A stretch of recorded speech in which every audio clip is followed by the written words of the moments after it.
தலை இருக்கும்போது வாழ ஆடலாமான்னு கேட்பாங்க. இங்கே தலையே இல்லை, அப்போ வாழ ஆடத்தானே செய்யும். வந்தவங்க போனவங்களாம் அதிகாரம் பண்ண ஆரம்பிச்சிட்டாங்க.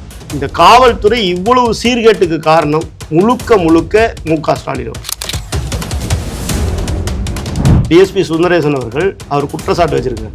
அவர் சொன்னது ப்ரெஸ் மீட் கொடுத்தது தவறு தான். அவர் போலீஸ் யூனிஃபார்மில் வேலையில் இருக்கும்போது ப்ரெஸ் மீட் கொடுத்தது தவறு தான், அதில் மறுப்பதற்கு இல்லை. ஆனால் அவர் யாருக்கிட்ட போய் சொல்லுவார்?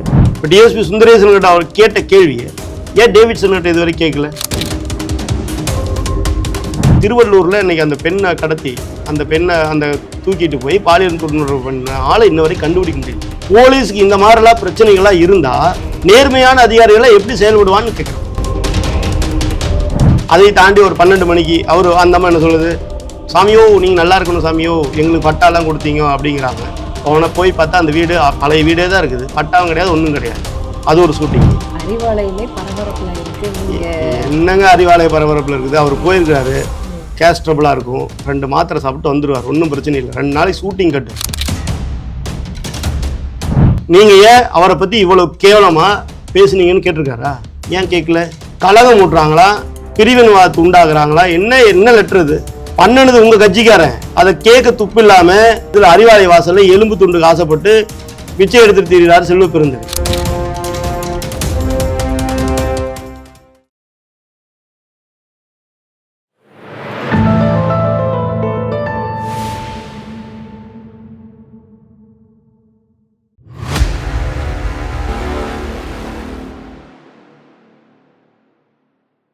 தாமரை டிவி நேயர்களுக்கு அன்பான வணக்கம். இன்று நமது நேர்காணலில் சிறப்பு விருந்தினர் பாஜகவின் ஐடி விங் மாநில செயலாளர் விபின் பாஸ்கரன் அவர்கள் நம்முடன் இருந்திருக்கிறார். சார் வணக்கம். சார் வணக்கம் மேடம். ஆட்சியில பங்கு கிடையாது, நாங்க ஒண்ணு அது கொடுக்கறதுக்கு ஏமாளிகள் கிடையாது, ரொம்ப திட்டவட்டமாக அதிமுகவினுடைய பொதுச் செயலாளர் எடப்பாடியார் அவர்கள் ரொம்ப தெளிவாக சொல்லியிருக்கிறாரு. இதுக்கு முன்னாடி தேசிய ஜனநாயக கூட்டணியில் கண்டிப்பாக ஆட்சி அமையும் அப்படின்னு அமித்ஷா அவர்களும் சொல்லியிருந்தாங்க. ஆனா இன்னைக்கு நயனார் அவர்களும் ஒரு விஷயத்தை தெளிவாக பேசியிருக்கிறார். கட்சிக்குள் என்ன நடக்கிறது, திமுக எதிர்பார்த்த மாதிரி திருமாவர்கள் சொன்ன மாதிரி இந்த 2 கூட்டணியுமே சேராத பொருந்தாத கூட்டணியா இல்லை, இது இயற்கையாகவே இணைந்த கூட்டணி. நீங்கள் எங்களுடைய கொள்கையும் ஏடிஎம்கே உடைய கொள்கை என்னவா இருக்கும்? ஒரே மாதிரி தான் இருக்கும். அம்மையார் ஜெயலலிதா அம்மையார் இருக்கும்போது மக்களுக்காக நான், மக்களுக்காகவே நான். இன்னைக்கு மோடி அரசாங்கம் அதே தான் பண்ணுது. தன்னுடைய தாய் இறந்துன்னையுமே உடனடியாக மக்கள் நலத்திட்டம் செயல்படுத்துறதுக்காக வந்தவர் பிரதமர் மோடி அவர்கள். அதனால் இதில் ஒரு மாற்று கருத்தே கிடையாது. எங்களுடைய கூட்டணி நிலையான கூட்டணி. இதில் என்னன்னா, எங்கள் தலைவர் நயினார் நாகேந்திரன் மிக தெளிவாக சொல்லியிருக்கார், அமைய போகிற கூட்டணி தேசிய ஜனநாயக கூட்டணி தான். அவங்க ஏடிஎம்கே கூட்டணின்னு சொல்கிறாங்க. ஏடிஎம்கே கூட்டணி யார் இருக்கிறா? பிஜேபி இருக்குது. தேசிய ஜனநாயக கூட்டணியில் யார் இருக்கிறா? ஏடிஎம்கே இருக்குது. ஸோ 2 விதத்திலே 2 பேர் சொல்கிறது ஒன்று தான்.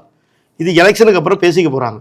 எங்களுடைய உள்துறை அமைச்சர் மிக தெளிவாக சொல்லியிருக்கார், கூட்டணி ஆட்சி தான் வரும். கூட்டணிங்கிறது யார்? கூட்டணியில் இருக்கக்கூடியவருடைய ஆட்சி. புரியுதுங்களா? யாருடைய, அதாவது இதில் எந்த குழப்பமும் கிடையாது. நீங்கள் திருமாவளவன் பார்த்தீங்களா, இதுக்குள்ளே இந்த பொருந்தாத கூட்டணியாக இருக்குது. இதை சேகர் பாபு உடனே சொல்கிறார், இது மலைப்பாம்பு ஏடிஎம்கே முழுங்க பார்க்குது. இந்த கதையெல்லாம் ஓனாயை ஏன் அழுகுதுன்னு கேட்குறேன் நான். ஆடு நனையும் ஏன் ஓனாயெல்லாம் அழுகுது? அதனால் இந்த கூட்டணி எப்படியாவது உடைச்சிடணும். ஏன்னா இந்த கூட்டணி ஜெயிக்கக்கூடிய கூட்டணி. நீங்கள் எங்களுடைய கூட்டணியில் போன தடவை பாராளுமன்ற எலெக்ஷனில் 18%, ஏடிஎம்கே எவ்வளோ பர்சன்டேஜ்? 22%. எஸ்டிபிஐ மட்டும்தான் அவங்களோட கூட்டணி. அவங்களுக்கு 1.5%, 1% ஓட்டு கழிச்சா கூட 20%. 20 + 18 எவ்வளவாது? ஆல்மோஸ்ட் 38%. போன தடவை திமுக கூட்டணி ஜெயிச்சது ஓட்டு வித்தியாசமே பார்த்தீங்க பர்சன்டேஜ் எவ்வளோன்னு கேட்டிங்கன்னா 35லேருந்து 36, 37 தான். பெரிய வித்தியாசம் கிடையாது. நாங்கள் ஆல்ரெடி 38 கிராஸ் பண்ணி போயிட்டோம், வெற்றி இலக்கை தாண்டி போயிட்டோம். அதனால் இந்த கூட்டணி நிலையாக இருந்தால் எல்லாரும் தெருவில் நிற்பாங்க. யார்? அந்த பக்கம் இருக்கிறாங்களே அமாவாசைங்க பன்றிகள் கூட்டம் மாதிரி இருக்கிறாங்களே திமுக கூட்டணிக்கு, எல்லாருமே தெருவில் நிற்பாங்க. யாருமே டெபாசிட் கூட வாங்க மாட்டாங்க. இது தெளிவாக தெரியுது அவங்களுக்கு. அதனால் எப்படியாவது இது உடைங்கடா, இவங்களுக்குள்ள ஒரு சண்டையை வர வைங்கடா அப்படின்னு முயற்சி பண்ணுறாங்க. அது எப்படி குட்டிக்காரன் அடித்தாலும் அது நடக்கவே நடக்காது. இந்த கூட்டணி நிலையானதுன்னு ஏற்கனவே அமித்ஷா அவர்களும் எடப்பாடி பழனிசாமி அவர்களும் அறிவிச்சிட்டாங்க. எங்களுடைய தலைவர் நயினார் நாகேந்திரன் மிக தெளிவாக சொல்லிட்டார், அமைய போகிற கூட்டணி தேசிய ஜனநாயக கூட்டணி. எங்களை பொறுத்தவரை தேசிய ஜனநாயக கூட்டணி, அந்த பக்கம் சைடில் ஏடிஎம்கே கூட்டணி. அவ்வளோதான், வெற்றி நிச்சயம். 2026 தேசிய ஜனநாயக கூட்டணி தான் ஆட்சி அமைக்க போகுது. தேசிய ஜனநாயக கூட்டணி ஏடிஎம்கே இருக்குது. அது என்ன குழப்பம் இருக்குது? தலைமை இடத்துல இருந்து நயினார் அவர்களுக்கு ஒரு தகவல் வெளியானதாக ஒரு செய்தி பரவிட்டு இருக்கு. அது என்ன அப்படின்னா, ஏடிஎம்கேல இருக்கிறவங்கள முக்கியமானவர்களை கூப்பிட்டு விருந்து வைத்து இந்த பிரச்சனையை வந்து தீர்த்து முடித்து வையுங்கள் அப்படின்னு மாதிரியான ஒரு பேச்சுவார்த்தை நடத்தணும் அப்படிங்கிற மாதிரியான ஒரு விஷயம் வந்துச்சு. அது உண்மையா? அதாவது பேச்சுவார்த்தை நடக்குதா? நயினார் அவர்களை பொறுத்த வரைக்கும் விருந்து வச்சு தான் எல்லாத்தையும் வந்து சமாதானப்படுத்தக்கூடிய தலைவர் கிடையாது. இல்ல அப்படிதான் தகவல் வந்தது. எனக்கு அதை பற்றி முழுமையாக தகவல் தெரியாது. ஆனால் நான் ஒரு வெளிப்படையான ஒரு விஷயம் சொல்கிறேன். நயினார் அவர்கள் அனைவரையுமே அரவணைச்சு போகக்கூடிய ஒரு தலைவர். எதிர்க்கட்சியாக இருக்கக்கூடிய திமுக கூட, அது இன்னைக்கு ஆளுங்கட்சியாக இருக்கக்கூடிய திமுகவாக இருந்தால் கூட நயினார் நாகேந்திரன் அப்படின்னு சொன்னார்னா அவருக்குன்னு ஒரு மரியாதை இருக்குது. அதனால் நயினார் நாகேந்திரன் அவர்கள் வந்து மிகவும் பண்பானவர். அதே சமயத்தில் வந்து ஒரு ஒரு ஒரு ஆளுமை மிக்க ஒரு தலைவர். அவர் சொன்னால் எல்லாருமே கேட்பாங்க. கூட்டணி கட்சியாக இருந்தாலும் சரி, யாராக இருந்தாலும் சரி, எல்லாருமே ஒத்துக்குவாங்க. அந்த மாதிரி ஒரு பேசக்கூடிய ஒரு தலைவர். அதனால் வந்து விருந்து வச்சு தான் அப்படியெல்லாம் கிடையாது. அவர் எப்பவுமே விருந்து வைப்பார், புரியுதுங்களா? எல்லாத்துக்குமே விருந்து கொடுப்பார். அங்கே இருக்கக்கூடிய மக்கள் எல்லாத்தையும் கூப்பிட்டு கூட விருந்து கொடுத்துருக்காரு. அவர் பார்த்துருப்பீங்க நீங்கள் நிறைய இடத்துல. அவர் கூட எங்கள் ஊருக்கெல்லாம் போனோன்னா இஸ்லாமியர்கள்லாம் பார்த்தா மாமா மச்சன் தான் பேசுவோம் அப்படின்லாம் சொல்லியிருக்கிறார். அப்போ அந்தளவுக்கு ஒரு மக்களோட நெருக்கமான ஒரு தலைவர்.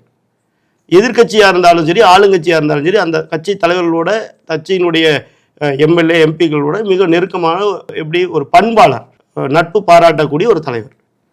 அவர் நார்மலாகவே எல்லாத்துக்கும் விருந்து வைக்கக்கூடிய ஒரு தலைவர். இது கூட்டணி ஒன்றா இருக்கணும், ஒன்றா ஒருங்கிணைந்து வேலை செய்யணும் அப்படிங்கிறதுக்காக செய்யலாம், தப்பு கிடையாது. ஏன்னா இன்றைக்கி எதிரும் புதிருமாக முன்னே வந்து கசப்பு உள்ளவர்களாக இருந்திருக்கும், கசப்பு இருந்திருக்கும். இப்போ மாமன் மச்சனுக்குள்ளே சண்டை வருது, என்ன பண்ணுவீங்க? கூப்பிட்டு விருந்து வச்சு, வா மச்சா, வா மாப்பிள்ள, சாப்பிடுங்க, நல்லா சாப்பிடுங்க, கறி விருந்தெல்லாம் போட்டு சந்தோஷமாக கொண்டாடுறோம். அப்புறம் என்ன ஆகும்? அதுக்கு தாங்க உறவு முறை. ஒன்றாயிருது. இருந்த கசப்பு மறந்து மாமன் மச்சானா தோளில் கையை போட்டு 2 பேரும் ஒன்றா போவாங்க. அதுதானே அந்த உறவு முறையே நீங்கள் அப்படி பார்க்குறீங்க. ஒரு சண்டையாக இருக்குது, ஒரு கூட்டணி எல்லாம் கூப்பிட்டு வச்சு தான் நீங்கள் விருந்து வச்சு தான் சமாதானப்படுத்தணும், அப்படி கிடையாது. மாமன் மச்சன் உறவு, பங்காளி உறவு, இப்படி கூட வச்சுக்கலாம், சரியாயிரும். ரொம்ப வந்து பரவலாக பேசிட்டு இருக்கக்கூடிய ஒரு விஷயம், காவல்துறையை காப்பாற்றுங்கள் அப்படின்னு டிஎஸ்பி சுந்தரேசன் சொன்ன அந்த வார்த்தை தான். இன்னைக்கு காவல்துறையே வந்து ரொம்ப கஷ்டத்துலேயும், அவர்கள் வந்து அவர்களுடைய சேவைகளையும் அவர்களுடைய வேலைகளையும் செய்ய முடியாமல் ரொம்ப கஷ்டப்பட்டுட்டு இருக்காங்க. அவங்கள வந்து காப்பாற்றுங்க. உளவுத்துறை வந்து ரொம்பவே கிடுக்குப்பிடியில் வந்து காவல்துறையை கையில் வச்சிட்ருக்கு. அது மட்டும் இல்லாமல் செந்தில் வேலன் அவர்கள் வந்து காவல்துறையை ரொம்பவே அவங்களுக்கு பனிஷ் பண்ணுற விதங்கள் எல்லாமே வந்து, அது குற்றவாளியாகட்டும் காவல்துறையாகட்டும், இவங்க 2 பேருக்குமே வந்து ஒரே மாதிரியான ட்ரீட்மெண்ட்டு தான் இருக்குது. காவல்துறை என்ன செய்யணும் அப்படிங்கிற ஒரு நிலைப்பாடை எடுக்க முடியாத ஒரு சூழ்நிலை இருக்குது அப்படிங்கிற மாதிரியான அவருடைய மனக்குமுறல்கள் எல்லாத்தையுமே வந்து வெளிப்படையாக பேசியிருந்தார். இதை நீங்கள் எப்படி பார்க்குறீங்க? ஏன்னா ஒரு தமிழக முதல்வர் தான் இந்த காவல்துறைக்கு வந்து பொறுப்பாக இருக்கிறார். ஆனால் அவரே வந்து கண்டு கொள்ளாமல் இருப்பது வந்து, அதாவதுங்க, தலை இல்லாத முண்டமாக இருக்குது, புரியுதுங்களா? தலை வந்து யார்? மு.க. ஸ்டாலின் அவர்கள். அவர் செயல்பட்டிருந்தாருன்னா இந்த பிரச்சனை இருந்திருக்குமா? அப்புறம் செயல்படாத ஒரு முதலமைச்சர் அந்த துறையினுடைய தலைவராக இருந்தால் எப்படி செயல்படும் அந்த காவல்துறை? தடி எடுத்தவங்களாம் தண்டக்காரன் ஆயிரும். அப்போது செயல்படாத ஒரு முதலமைச்சர் இருக்கும்போது ஆளாளுக்கு அதிகாரத்தை உபயோகப்படுத்துகிறாங்க. அதனால தான் இந்த காவல்துறை டிஎஸ்பி சுந்தரேசன் அவர்கள் சொன்னது மாதிரி காப்பாற்ற வேண்டிய இடத்துல இருக்குது. இன்னைக்கு ஒரு சில இடங்கள்லாம் பார்த்தீங்கன்னா, அஜித்குமார் மேட்டரில் எடுத்துட்டிங்கன்னா காவல்துறை வந்து கூலிப்படை மாதிரி செயல்பட்டுருக்குறாங்க. யார் கேஸ் கொடுத்தா, எஃப்ஐஆர் என்ன, அந்த அம்மாவை கூப்பிட்டு விசாரிச்சிருக்காங்களா? இது வரைக்கும் எதுவுமே கிடையாது. இன்ன வரைக்கும் அந்த நிகிதாவை கூப்பிட்டு விசாரிச்சிருக்காங்களா? ஏன் விசாரிக்கல? பிரச்சனைகள் என்னென்னா, இங்கே தலை இல்லை, செயல்படக்கூடிய தலை இல்லை. அப்போ முண்டம் வால் ஆடுது. தலை இருக்கும்போது வால் ஆடலாமான்னு கேட்பாங்க. இங்கே தலையே இல்லை, அப்போ வால் ஆடத்தானே செய்யும். வந்தவங்க போனவங்களாம் அதிகாரம் பண்ண ஆரம்பிச்சிட்டான். இந்த காவல்துறை இவ்வளவு சீர்கேட்டுக்கு காரணம் முழுக்க மு.க. ஸ்டாலின் அவர்கள். அவர் சரியான தலைமையில், அவருடைய தலைமையில் செயல்பட்டு இருந்தாங்கன்னா, அவர் செயல்படக்கூடிய இடத்துல இருந்திருந்தார்னா, அவர் சொன்னதை அதாவது காவல்துறையினர் வந்து எந்த ஆளுங்கட்சி வந்தாலும் அவங்களுக்கு தான் அந்த வேலை பார்ப்பாங்க. பார்க்கக்கூடிய இடத்துல தான் அவங்க இன்னைக்கு இருக்கக்கூடிய ஆளுங்கட்சி வச்சுருக்கிறாங்க. அப்போது அந்த தலைமையே சரியில்லைங்கிற போது இன்றைக்கி அந்த ஆளுங்கட்சியினுடைய சப்போர்ட்டில் இருக்கக்கூடிய அதிகாரிகள் என்ன பண்ணுவாங்க? ஆட்டம் போடுறாங்கல்ல. இதே அஜித்குமார் மேவட்டருக்கு இன்னைக்கும் இந்த டிஎஸ்பி சுந்தரேசன் அவருடைய வழக்குலையும் அவருடைய இதுலையும் தேவசாயத்துடைய பேர் அடிபடுதுல்ல, அடிப்படுது. செந்தில் வேலன் வந்து சரியாக அதுதான் காவல்துறையை வந்து நடத்தவில்லை இப்படிங்கிற இந்த குற்றச்சாட்டுக்கு முழு முதல் காரணம் பொறுப்பேற்க வேண்டிய ஆள் யாருன்னு கேட்டீங்கன்னா முதலமைச்சர் அவர்கள் தான். ஆனா அவர் அவருடைய பொறுப்பை தட்டி கழிக்கிறார். சாரிமா அப்படின்றவர்.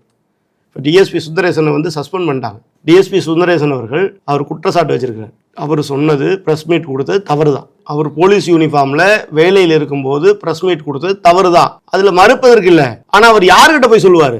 செவுத்துக்கிட்ட சொல்ல முடியுமா? இல்ல ரோட்ல போற எருமை கிட்ட சொல்ல முடியுமா? அவரோட குறை யாருக்கிட்ட சொல்ல முடியும்? அவருக்கு ஒரு பிரச்சனை யாருக்கிட்ட சொல்லுவாங்க? சரிங்க, அவர் இன்னைக்கு மன உளைச்சல் இருந்து அவர் விபரீதமான ஒரு முடிவெடுத்து நிறைய போலீஸ் அதிகாரிகள் சூசைட் பண்ணியிருக்காங்க. அந்த மாதிரி ஒரு விபரீதமான ஒரு முடிவு எடுத்திருந்தான். இல்ல அவரே ஒரு விஷயம் சொல்லியிருந்தார் இல்லையா, நான் வந்து லஞ்சம் வாங்கினேன் அப்படிங்கறத வந்து ப்ரூஃப் பண்ணா நான் தற்கொலை பண்ணிக்கிறேன். அதைத்தான் சொல்றேன் நான் சொல்ல வரேன். சூசைட் பண்ணியிருந்தா அவர் மன உளைச்சல் ஆகி சூசைட் பண்ணியிருந்தாருன்னு வச்சுக்கோங்க. இன்னைக்கு எல்லா மீடியாக்களும் எல்லாருமே பொங்கி எழுந்திருப்பாங்கல்ல. மீடியாக்கள் இந்த விஷயத்துல ஒன்றும் வரலங்கிற நான் அவன் சரியா செயல்படல. இப்போ டிஎஸ்பி சுந்தரேசன் கிட்ட அவர் கேட்ட கேள்வியை ஏன் டேவிட்சன் கிட்ட இதுவரை கேட்கல? ஏன் முதல்வரை பார்த்து ஒன்றும் கேட்காம இருக்கிறாங்க? சார், உங்களுடைய தலைமையின் கீழே இந்த டிபார்ட்மெண்ட் சரியாக செயல்படல. திமுக அதிகாரத்தில் இருக்கக்கூடிய திமுக அவங்களுடைய கைப்பாவையாக இருக்கக்கூடிய அந்த போலீஸ் அதிகாரிகள் மட்டும், அந்த அதிகார வர்க்கம் மட்டும் இவ்வளோ ஆட்டம் போடுறாங்களே, ஏன் அதை ஏன் நீங்கள் கண்டிக்கல அப்படின்னு கேட்டுருக்காங்களா? மீடியா கேட்க மாட்டாங்க. அவருக்கு ஏதாவது ஒன்று ஆயிடுச்சுன்னா எல்லா மீடியாவும் ஃபோக்கஸ் பண்ணுவாங்க. ஏன்னா அதுலேருந்து அவங்களுக்கு வருமானம் வரணுமா தவிர அந்த போலீஸ் அந்த குற்றம் காட்டினார் இல்லையா டிஎஸ்பி சொன்னார், அவர் மேலே எந்த விதமான அக்கறையும் கிடையாது. இந்த மீடியாக்களுக்கும் சரி ஆளுங்கட்சிக்கும் சரி. நீங்கள் பார்க்க வேண்டிய விஷயம் ஒன்றே ஒன்று தான். அவர் குற்றம் சாட்டுறாரு.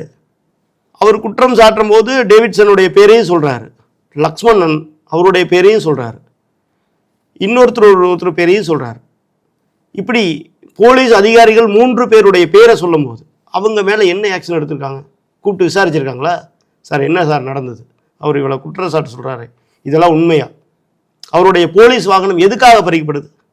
முதல்வருடைய பந்தோபஸ்துக்குன்னு. ஃபஸ்ட்டு சொல்கிறது என்ன? அமைச்சர் மெய்யநாதனுடைய பந்தோபஸ்துக்குன்னு. இன்னைக்கு காவல்துறையெல்லாம் எதுக்காக வேலை பார்க்குறாங்க? ரோட்டில் போய் பாருங்க. காவல்துறையெல்லாம் ஒரு 1/2 அடிக்கு ஒரு 10 அடிக்கு ஒரு ஆள் நிற்கிறாங்க. எதுக்கு நிற்கிறாங்க? முதல்வர் போறாரு நிற்கிறாங்க, துணை முதல்வர் வர்றாரு நிற்கிறாங்க, அமைச்சர் போகிறாங்கன்னு நிற்கிறாங்க. மக்கள் பணியாக செய்கிறாங்க. அவங்க செய்ய விட்றாங்களா அவங்க? அப்புறம் கொலை பண்ணுறவ, கொள்ளையடிக்கிறவ, போதைப் பொருள் கடத்துறவ, கஞ்சா வைக்கிறவ, பாலியல் துன்புணர்வு பண்ணுறவ, இவெல்லாம் என்ன பண்ணுவான்? சுதந்திரமாக செயல்பட மாட்டானா? எல்லா போலீஸும் எப்போ போலீஸ் ஸ்டேஷன் ஃபோன் பண்ணாலும் ஐயா பந்தோபஸ்துக்கு போயிருக்கிறாரு, ஐயா உதயநிதி வரான்னு பந்தோபஸ்துக்கு போயிருக்கிறாரு, ஐயா அமைச்சர் வராருன்னு அங்கே பந்தோபஸ்துக்கு போயிருக்கிறாங்க. இதைத்தானே சொல்கிறாங்க. இது எல்லாம் சரியா இருந்தது. தவறான தகவல் வந்து சுந்தரேசன் சொன்னதாக அவர் சொல்றாரு. எஸ்பி ஸ்டாலின் அவர்கள் சொன்னார் இல்லையா? ஸ்டாலின் அவர்கள் அவருடைய பேட்டியை நீங்கள் எடுத்துக்கோங்க. தவறான தகவல். இதை தவிர அவர் வேற ஏதாவது பேசியிருக்காரா? நீங்கள் அந்த பேட்டி முழுசாக பார்த்துருப்பீங்க. 25 நிமிஷம் எனக்கு ஓடும். இந்த தவறான தகவல் மட்டும் எத்தனை தடவை சொல்கிறாருன்னு கேளுங்க. இவர் ஸ்டாலின் அவர்கள் சாரிமா சொல்கிறாருல, அந்த மாதிரி இவர் தவறான தகவல். அது எப்படிங்க தவறான தகவல்? அவர் கேட்டிருக்கிறாருல, அவர் எவ்வளோ குற்றச்சாட்டு சொல்கிறாரு. வண்டி வாங்கினாங்களா இல்லையா? ஆமா இல்லை, பதில் சொல்ல முடிஞ்சுதா? மெய்யநாதனுக்காக வண்டி வாங்கணும், ஆமா இல்லை, பதில் சொல்ல முடிஞ்சுதா? தவறான தகவல். இதை தவிர வேற ஏதாவது பேசுறாரு அவரு? இவர் டிஎஸ்பி சுந்தரேசன் சொன்ன குற்றச்சாட்டுக்கும் இவர் பேசின அந்த பேட்டிக்கும் ஏதாவது சம்பந்தம் இருக்கா? ஒரே வார்த்தையில் முடிச்சிடலாம், தவறான தகவல், அவ்வளோதானே. அதுக்கு எதுக்கு 25 நிமிஷம்? இதெல்லாம் ஒரு பக்கம் இருக்கிற போது பாருங்க. திருவள்ளூரில் இன்னைக்கு அந்த பெண்ணை கடத்தி அந்த தூக்கிட்டு போய் பாலியல் துன்புணர்வு பண்ண ஆளை இன்ன வரை கண்டுபிடிக்க முடியல. போலீஸுக்கு இந்த மாதிரிலாம் பிரச்சனைகள்லாம் இருந்தால் நேர்மையான அதிகாரிகளை எப்படி செயல்படுவான்னு கேட்குறேன் நான். கண்டே பிடிக்க முடியல ஒன்று. நம்ம இவர் சொல்கிறார் இல்லையா, 5000 வருஷத்துக்கு முன்னாடி இரும்பை கண்டுபிடித்தவன் தமிழ். ஆனால் இந்த திருவள்ளூரில் அந்த ஆள் ஒன்று கண்டுபிடிச்சிட்டு இருக்கிறானுங்க, இந்த திராவிட மாடல். அதே மாதிரி தான் யார் அந்த சார் இன்ன வரைக்கும் கண்டுபிடிச்சிட்டு இருக்கிறானுங்க, யார் அந்த தம்பி இன்ன வரைக்கும் கண்டுபிடிச்சிட்டு இருக்கிறானுங்க. இரும்பை கண்டுபிடிச்சது சரி, தமிழை கண்டுபிடிச்சிட்டான். நீங்கள் திராவிடம் என்ன பண்ணீங்க? ஒரு பெண் குழந்தைய தூக்கிட்டு போய் பாலியல் துன்புறுத்தல் பண்ணுறான், அவனை கண்டுபிடிக்க துப்பு இல்லை. எப்படிங்க செயல்படும் காவல்துறை? நீங்கள் எல்லாத்தையும் பந்தோபஸ்து கூப்பிட்டீங்கன்னா எப்படி வேலை செய்வாங்க? இதுக்கு முழுக்க காரணம் ஸ்டாலின் அவர்களுடைய கையாளகத்தனம் தான். அவர் சரியா இருந்திருந்தாருன்னா, தலை சரியா இருந்திருந்ததுன்னா எல்லாமே சரியா இருந்திருக்கும். தலை சரியில்லை, வாழாடுது. சரி, இப்போ தமிழக முதல்வருக்கு உடல்நிலை சரியில்லை, அவர் வந்ததுக்கு அப்புறம் வந்து இதற்கான மாற்றங்கள் எல்லாம் வரும் அப்படின்னு எதிர்பார்க்கலாமா? என்ன 2 நாள் ஷூட்டிங் நடக்காது அதானே? முதல்வர் வேற என்ன பண்றாரு? ஷூட்டிங் காலையில் எந்திரிச்சோன்னையும் சேமமா இருக்கிறீங்க, நல்லா இருக்கணும் அப்படின்னு ஒருத்தர் பேசுறாரு. வாக்கிங் போகும்போது முதல்வர் அவர்கள் பார்த்து சொல்றாரு நல்லா இருக்கணும் அப்படின்னு. ஒரு ஒரு ஐயர்வாளை கூட்டிகிட்டு வந்து, அந்த சமூகத்தை சேர்ந்தவர்கள் கூட்டிகிட்டு வந்து அந்த வாக்கிங் போகிற இடத்துல ஒரு ஷூட்டிங் எடுக்கிறாங்க. கொஞ்சம் தள்ளி போனால் 10 மணிக்கு நரிக்குறவு இனப்பெண் வந்து ஒரு அம்மா வந்து பேசுது. அதை தாண்டி ஒரு 12 மணிக்கு அந்த அம்மா என்ன சொல்லுது, சாமியோ நீங்கள் நல்லா இருக்கணும் சாமியோ, எங்களுக்கு பட்டாலாம் கொடுத்தீங்க அப்படிங்கிறாங்க. போய் பார்த்தா அந்த வீடு பழைய வீடே தான் இருக்குது, பட்டாவும் கிடையாது, ஒன்றும் கிடையாது. அது ஒரு ஷூட்டிங்கு. 12 மணிக்கு ஒருத்தன் கப்பை தூக்கிட்டு வர்றான், ஜெயிச்சிட்டேன், இந்த மாதிரி உலகக்கோப்பையை நான் அந்த கிரிக்கெட் ஜெயிச்சிட்டேன், ஊனமுற்றோரில் உலகக்கோப்பையை ஜெயிச்சிட்டேன்னு உள்ளே வரான். அவங்ககிட்ட வாங்கிட்டு அந்த கப்பை வாங்கிட்டு ஒரு போஸை கொடுத்துட்டு இவருக்கு கவர்மெண்ட் வேலை தர்றேன்னு சொல்கிறாரு. கடைசியில் பார்த்தா அவனே ஃபேக் ஆகிறான். அது கூட தெரியாமல் அவங்க கூட ஒரு ஃபோட்டோ ஷூட் நடத்தியாச்சு. சரி, இதெல்லாம் தாண்டி வெளியில் வந்தோடனே ஒரு கட்டடத்துக்கு முன்னாடி நின்று ஒரு ஃபோட்டோ செல்ஃபி எடுத்து போடுறாரு உடனே குரூப்பில். உடனே திமுககாரன் அந்த கட்டடத்துக்கு முன்னாடி போய் நின்று இது என்ன வேலை, எங்கள் தலைவர் கேட்டு வர சொல்கிறாருன்னு சொல்கிறான். அது ஒரு ஷூட்டிங்கு. 5 மணிக்கு பக்கம் டீ பிரேக் அப்போ நேராக விவசாய நிலத்தில் சிமெண்ட் ரோடு போட்டு அங்கே ஒரு ஜாலியாக ஒரு வாக்கிங், விவசாயின்னு ஒரு பாட்டை போட்டுக்கிட்டு ஷூட்டிங் போகிறாரு. வேறு என்ன எடுக்கிறாங்க? இதுக்கு இடையில வேற தான்சானியா பாரு அந்த வெளிநாட்டிலிருந்து அங்கிருந்து முதல்வரை வாழ்த்தி எவனாவது பாட்டு போடுறான். இந்த ஷூட்டிங்கை தவிர இவர் வேற என்ன செய்யறார் சொல்லுங்க? 2 நாள் ஷூட்டிங் லீவ் விட்டுருக்காங்க. எல்லாவனும் போய் பிள்ளை குட்டிகளை பார்த்துட்டு வருவான். வேற என்ன சொல்லுங்க, நீங்க சொல்லுங்க. தமிழக முதல்வருக்கு உடல்நிலை சரியில்லைன்னா நீங்க ஷூட்டிங் நடக்காதுன்னு சொல்லிட்டு இப்படி கிண்டலா பேசுறீங்களே. உண்மைதானுங்க. 2 நாள் ஷூட்டிங் கிடையாது, தொட்டுப்பார் சீண்டிப்பார் கிடையாது. 2 நாளைக்கு லீவ் விட்டாச்சு, சரிங்களா? அவன் வேலையை பார்க்கலாம், வேற எந்த பிரச்சனையும் கிடையாது. அறிவாலயமே பரபரப்புல இருக்கு. நீங்க என்னங்க அறிவாலய பரபரப்புல இருக்குது? அவர் போயிருக்காரு, கேஸ் ட்ரபிளா இருக்கும், 2 மாத்திரை சாப்பிட்டு வந்துருவார், ஒன்றும் பிரச்சனை இல்லை. 2 நாளைக்கு ஷூட்டிங் கட்டு. ஹாஸ்பிட்டல் அட்மிட் பண்ண சொல்லியிருக்காங்களா மேடம்? நாங்களும் வருத்தப்படுறோம் உண்மையாலுமே. அவர் வந்து முதல்வர் தமிழிசை மேம் கூட வருத்தம் தெரிவிச்சிருக்காங்க. நான் எல்லாருமே வருத்தம் தெரிவிக்கிறேன் மேடம். அவரு எனக்கு முதல்வர், உங்களுக்கு முதல்வர். நான் உண்மையாலுமே வருத்தம் தெரிவிக்கிறேன். நான் கிண்டலெல்லாம் சொல்ல, நானும் வருத்தம் தெரிவிக்கிறேன், சரிங்களா? அவர் உடல் நலம் தேடி வந்து ஷூட்டிங் நல்லா கலந்துக்கிட்டோம், சரிங்களா? இந்த தமிழ்நாட்டு மக்களுக்கு அவர் வேற என்ன செஞ்சிருக்காருன்னு நீங்க சொல்லுங்க. அவர் உடல் நலத்தோட ஆரோக்கியத்தோட இன்னும் 100 வருஷம் வாழட்டும், சரிங்களா? அது நானும் கடவுளை பிரார்த்திக்கிறேன். அவருக்கு கடவுள் நம்பிக்கை இல்லை, துர்கா ஸ்டாலின் அம்மாவோட சேர்ந்து நானும் கடவுளை பிரார்த்தனை பண்றேன், அவர் நல்லா இருக்கணும்னு, அவர் உடல் நலம் தேறி வரணும் அப்படின்னு நானும் வேண்டிக்கிறேன். ஆனால் ஷூட்டிங் தவிர வேற என்ன பண்றாரா சொல்லுங்க? 2 நாள் ஷூட்டிங் லீவ், தொட்டுப்பார் சீண்டிப்பார், 2 நாள் விடுமுறை, வேற ஒன்றும் இதை பற்றி கருத்தே கிடையாது. அவர் வேற என்ன பண்றாருன்னு நீங்க சொல்லுங்க. இப்போ கூட ஈரோடு மாவட்டம் கோபிச்செட்டிப்பாளையத்தில் 64 லட்சம் ரூபாயில போன வருஷம் ஜூலை மாசத்துல கட்டின பில்டிங், ஸ்கூல் பில்டிங், மேற்கூரை இடிஞ்சு கீழே விழுந்துருச்சு, புரியுதுங்களா? இந்த லட்சணத்துல அவங்களுடைய வேலைப்பாடுகள் இருக்குது. அந்த குழந்தை இருந்திருந்தா என்ன ஆயிருக்கும் யோசிச்சு பாருங்க. இந்த லட்சணத்துல காமராஜர் திட்டானுங்க இவனுங்க, புரியுங்களா? கல்வி கண் திறந்த காமராஜர் அவர் கட்டின பில்டிங்லாம் இன்னைக்கு உயிரோடு இருக்குது. இன்னும் இன்னைக்கு உள்ள உட்காந்து படிச்சுட்டு இருக்கிறாங்க. ஆனா போன வருஷம் கட்டின பில்டிங் இப்படி விழுந்துருச்சு. எத்தனை இடத்துல இந்த மாதிரி நடந்திருக்கு தெரியுங்களா?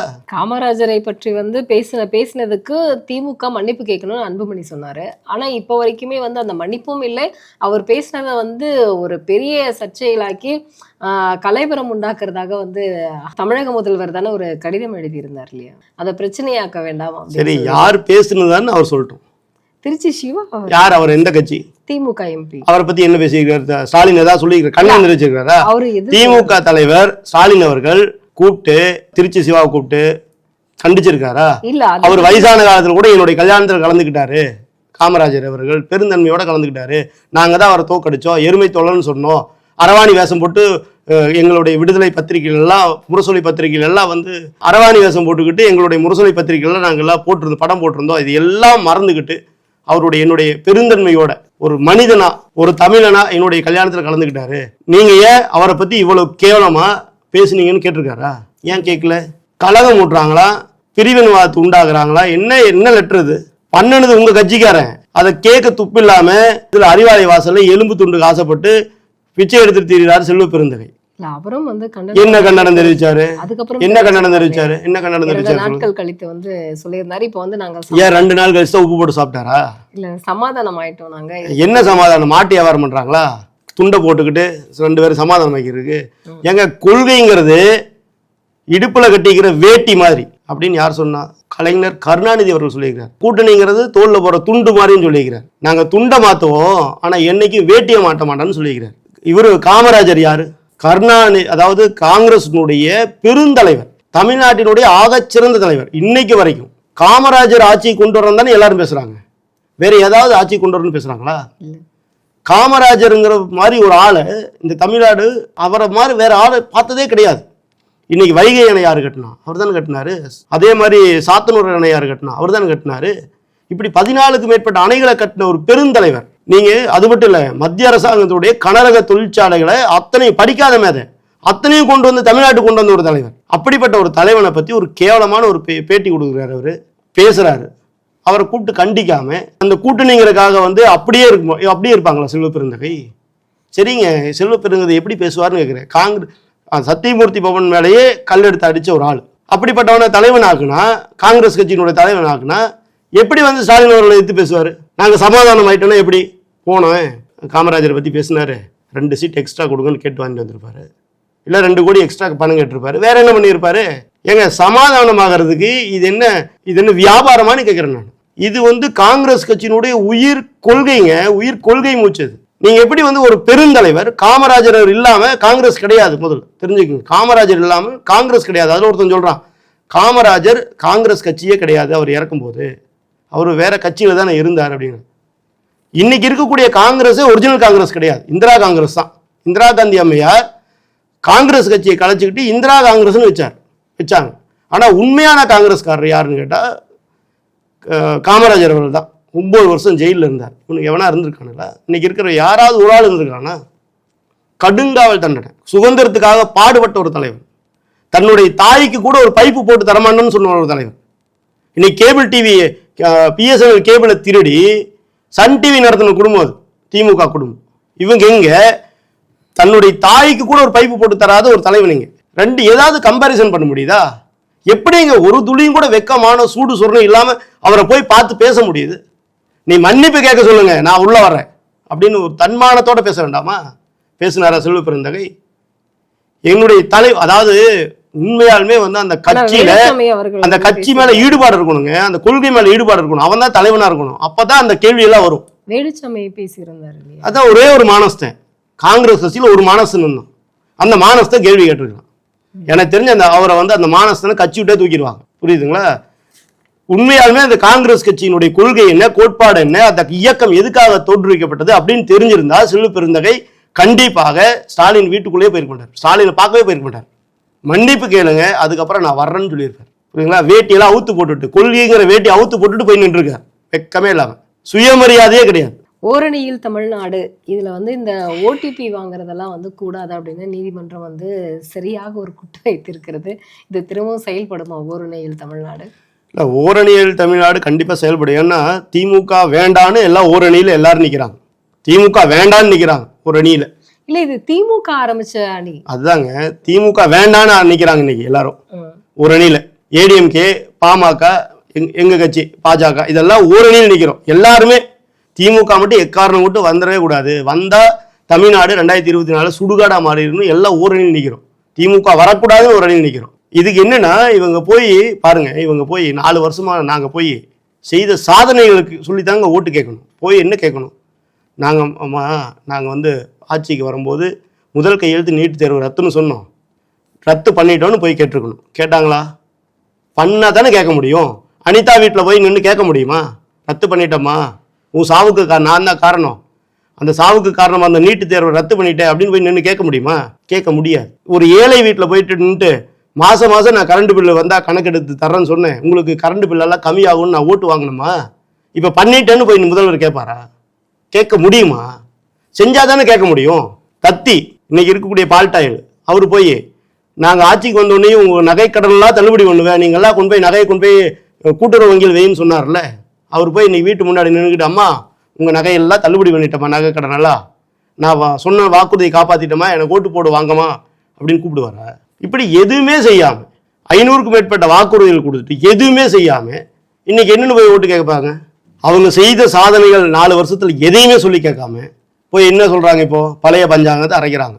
என்ன பண்றாங்க? நீங்க திமுகவுக்கு ஓட்டு போடலன்னா பாஜக உள்ள வந்துடும். சரி, பாஜக உள்ள வந்துடும். சரி, என்ன ஆகும்? பாஜக உள்ள வந்தா அதுக்கப்புறம் பாஜகவை இங்கிருந்து துரத்தவே முடியாது. ஏன் துரத்த முடியாது? பாஜக நல்லது பண்ணும், மக்களுக்கு உண்டான ஆட்சி தரும். அப்ப திமுக எங்க நிற்கும்? நடுத்தருவில் நிற்கும். அதனால திருப்பி போய் இவங்க என்ன கேட்கிறாங்க? டிஎம்கே ஓட்டு போடலடா பாஜக உள்ள வந்துடும் அப்படின்னு பூச்சாண்டி காட்டுறாங்க. உண்மையாமே பாஜக என்ன பண்ணும்? இப்ப வீடு தேடி வரும் திட்டம் அப்படின்னு சொல்லிட்டு ஒண்ணு கொண்டு வந்திருக்காங்க இல்லையா, அதன் மூலமா மக்களுக்கு நல்லது நடக்கும் இல்லையா? வீடு தேடி என்ன வருது? எனக்கு தெரிஞ்சு உங்களோட டாஸ்மார்க் சரி. வரும். இப்போ அங்கே எல்லாரும் வீட்டில் இருக்கிற எல்லாரும் டாஸ்மார்க் கடைக்கு போகிறான், போதைப் பொருள் வாங்குறது, கஞ்சா வாங்குறதுக்கு அங்கங்கே போகிறான். இவனுக்கு வீடு தேடி தெரியல இல்லைன்னு ஒரு எனக்கு தெரிஞ்சு ஒரு அணி உருவாக்குவானுங்க திமுகவில், இளைஞர் அணி மாதிரி. வீடு தேடியும் கஞ்சா விற்கிற அணி, சாராயம் விற்கிற அணி, இப்படி ஒரு அணி உருவாக்குவானுங்க. அணி உருவாக்கி அது மூலமாக கொண்டு போய் எல்லா பொருளையும் சேர்த்துவாங்க. வேறு என்ன பண்ணுவாங்கிறீங்க? வீடு தேடி என்னங்க திட்டம்? இன்னும் 4 வருஷம் செய்யாத இனி 1 வருஷம் என்ன செஞ்சு கிழிச்சிருப்பாங்க? நீங்கள் ஏற்கனவே சொன்ன வாக்குறுதி நிறைவேற்றி காட்டுங்க. புரியுதுங்களா? நீங்கள் என்ன சொன்னீங்க? சொத்து வரி உயர்த்த மாட்டேன், நீங்கள் உயர்த்திட்டீங்க. பால் விலை உயர்த்திட்டீங்க, சரிங்களா? கரண்ட் பில்லை ஏற்றிட்டீங்க, சொல்லாமல் கொள்ளாமல் ஏற்றி போட்டீங்க. பேருந்து கட்டணத்தை ஏற்றியாச்சு. இப்படி எல்லா கட்டணத்தையும் ஏற்றி போட்டு நீ வீடு தேடி என்ன திட்டம் கொண்டு வந்து கொடுக்க போகிறீங்க? ஏற்கனவே ஒரு வருஷத்துக்கு 1 லட்சம் கோடி கடன் வாங்கியிருக்காங்க. இந்த சுதந்திரம் அடைஞ்சதுக்கப்புறம் தமிழ்நாடு அரசு வாங்கின கடன் 21 வரைக்கும் 5 லட்சம் கோடி. இந்த 4 வருஷத்துக்கு வாங்கின கோடி 4 லட்சம் கோடி. வருஷத்துக்கு 1 லட்சம் கோடி கடனை வாங்கி நிர்வாகத்தை நடத்துறதுக்கு ஒரு முதல்வர் தேவையான்னு கேட்குறேன் நான். பிச்சைக்காரர்கிட்ட கொடுத்தாங்க கூட 1 லட்சம் கோடி கொடுத்தா நடத்திட்டு போயிடுவாங்க. அந்த 1 லட்சம் கோடி ஏதாவது கணக்கு கொஞ்சம் வச்சிருப்பான், ஒரு 10,000 கோடி செலவு பண்ண முடியாமல் வச்சிருக்கிறேன்னு சொல்லுவான். இவங்க அந்த 1 லட்சம் கோடியை செலவு பண்ணி டாஸ்மார்க்லேருந்து வந்த 50,000 கோடி வருமானத்தில் அதையும் செலவு பண்ணியிருக்காங்க. அதையும் செலவு பண்ணி பத்தல. இதுக்கு இந்த நிர்வாகத்தை நடத்துறதுக்கு ஒரு முதல்வர் தேவையான்னு கேட்குறேன் நான். 1 லட்சம் கோடி கடன் வாங்கி நிர்வாகம் நடத்துறதுக்கு ஒரு முதலமைச்சர் தேவையா? அப்புறம் என்ன? இங்கே செயல்படாத முதலமைச்சர் ஆகிட்டார். காவல்துறைக்கும் செயல்படாத தலைமை, மக்களுக்கும் செயல்படாத முதல்வர். எதுக்கு? இப்ப அப்படின்னா தமிழகம் வந்து இதுக்கு அதனாலதான் சொல்றேன், ஓரணியில் தமிழ்நாடு இருக்குது. திமுக எக்காரணம் கொண்டு வரவே கூடாது அப்படிங்கிறதுல மக்கள் மிக தெளிவாக்குறாங்க. நீங்க எங்க வேணா எடுத்துக்கங்க, யாருக்கிட்ட வேணா போய் கேளுங்க. மக்கள் இன்னைக்கு சந்தோஷமா இருக்கிறாங்களா? கிடையவே கிடையாது. எல்லா இடத்துலையுங்க நீங்க பெண்களுக்கு பாதுகாப்பு இருக்கா? கிடையாது. சரிங்களா? பெண் குழந்தைகளுக்கு பாதுகாப்பு இருக்கா? கிடையாது. வீட்டுவிட்ட பெண் குழந்தைகளை அனுப்ப பயப்படுறாங்க. இன்னைக்கு வேலை வாய்ப்பு இருக்கா? கிடையவே கிடையாது. ஏன்னா தொழிற்சாலையே தமிழ்நாட்டு பக்கம் வந்து பல மாசம் ஆகிப்போச்சு, பல வருஷம் ஆகிப்போச்சு. ஏன்னா 40 வருஷம் கமிஷன். அப்புறம் எப்படி வருவான்? எல்லாம் நார்த் சைடு போயிட்டான். ஜிஎஸ்டியில் இன்னைக்கு எத்தனாவது இடம்? 3வது இடத்துக்கு மேலே, 3வது இடத்துக்கு கீழே வந்தாச்சு. புரியுங்களா? முதல் இடத்துல வந்தோம், இன்னைக்கு 3வது இடத்துக்கு கீழே வந்தாச்சு. அந்த லட்சணத்திற்கு தொழில்துறை ஏதாவது திட்டங்கள் செயல்படுத்தல இருக்கா? லஞ்ச லாவணியத்தில் முதலிடத்தில் இருக்குது. போதைப் பொருள் விற்பனையில் முதலிடத்தில் இருக்குது. தீவிரவாத இயக்கங்கள் தமிழ்நாட்டில் செயல்படுறதுல முதலிடத்தில் இருக்குது. கொலை கற்பழிப்பு இதுலெல்லாம் முதலிடத்தில் இருக்குது. அப்புறம் எப்படி திமுக ஜெயிப்பாங்க? மக்கள் பயங்கர கோபத்தில் இருக்கிறாங்க. ஓரணியில் தமிழ்நாடு, ஒட்டுமொத்த தமிழக மக்களும் ஓரணியில் இருக்கிறாங்க. திமுகங்கிற கட்சி, இந்த திமுகங்கிற தீய சக்தி தமிழ்நாட்டுக்கு இனிமேல் வரவே வரக்கூடாதுன்னு ஓரணியில் நிற்கிறாங்க.